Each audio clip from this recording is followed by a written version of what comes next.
Hello everyone, কি অবস্থা সবার? কেমন আছেন? আশা করি আলহামদুলিল্লাহ ভালো আছেন। তো আজকের যে ভিডিওটা, এটা কোনো কমেডি ভিডিও না, এটা একটা ধর্ষণের গল্প আর কি, একটা উপন্যাস। তো একটা অসহায় মেয়ের করুণ কাহিনী নিয়ে আজকের এই গল্পটা।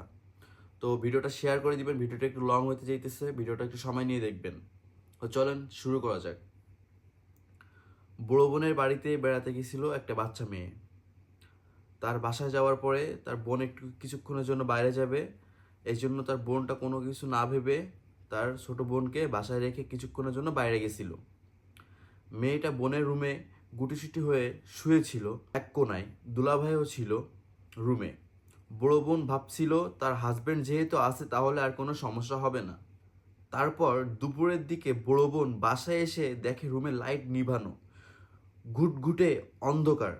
তড়িঘড়ি করে লাইট জ্বালিয়ে দেখে তার আদরের ছোট বোনটা এলোমেলোভাবে পড়ে আছে, চেহারাটা ফ্যাকাশে। বড় বোন বুঝতেই পারেনি কি হয়েছে তার আদরের বোনটার সাথে। অনেকক্ষণ পর যখন বুঝতে পারে তখন অনেকটাই দেরি হয়ে গেছিল। বড় বোন শাশুড়িকে হাত জোর করে তার বোনটাকে হাসপাতালে নিয়ে যাওয়ার জন্য, কিন্তু শাশুড়ি নিষেধ করছিল ঘটনাটা যাতে জানাজানি হয় তাহলে তার মান সম্মান অনেক ক্ষতি হবে। তারপর বহু কষ্টে শাশুড়িকে রাজি করিয়ে বড় বোন তার ছোট বোনটাকে নিয়ে আসে মাগুরা হাসপাতালে। কোনো রকম দায়সারাভাবে হাসপাতালে দিয়েই শাশুড়ি পালিয়ে যায় সেখান থেকে। তার মানে আসিয়ার বড় বোন, মানে বড় বোন আসিয়াকে হাসপাতালে নিয়ে যাওয়ার পরপরই তার যে শাশুড়ি ছিল, আসিয়ার বোনের শাশুড়ি, সে তড়িঘড়ি করে ওইখান থেকে পালায় চলে যায়, কারণ তার মান সম্মানে ঘাটতি পড়বে বলে।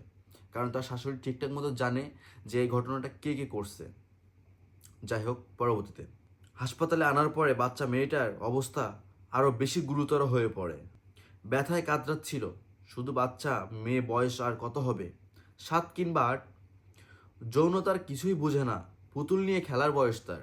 মেয়ের মা এবং বোনের সন্দেহ দুলাভাই সজীব এবং শ্বশুর হিটুর প্রতি। জোরালো সন্দেহ দুলাভাই সজীবের প্রতি, যেহেতু তার রুমেই ছিল বাচ্চা মেয়েটা। তৌহিদি জনতা এবং এই বাচ্চা মেয়েটার কি দোষ দিবে? তার তো ওড়না পরার বয়সও হয় নাই। ওড়না পরার বয়স হলে না হয় ওড়না দোহাই দিয়ে দায় সারা যেত, কিন্তু সেটা তো পসিবল না।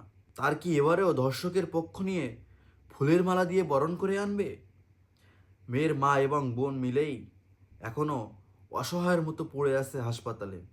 তাদেরকে সাহায্য করতে কোনো তৌহিদি জনতা আসেনি, আসেনি কোনো নারীবাদী সংগঠন। বাচ্চা মেয়েটার মুখে অক্সিজেন মাস্ক লাগানো, ব্যথা একটু পর পর কোকিয়ে উঠছে।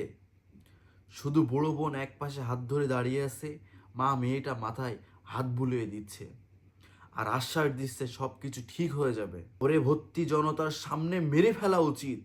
এটা তো আপনার বোন হতে পারতো, তখন কি করতেন?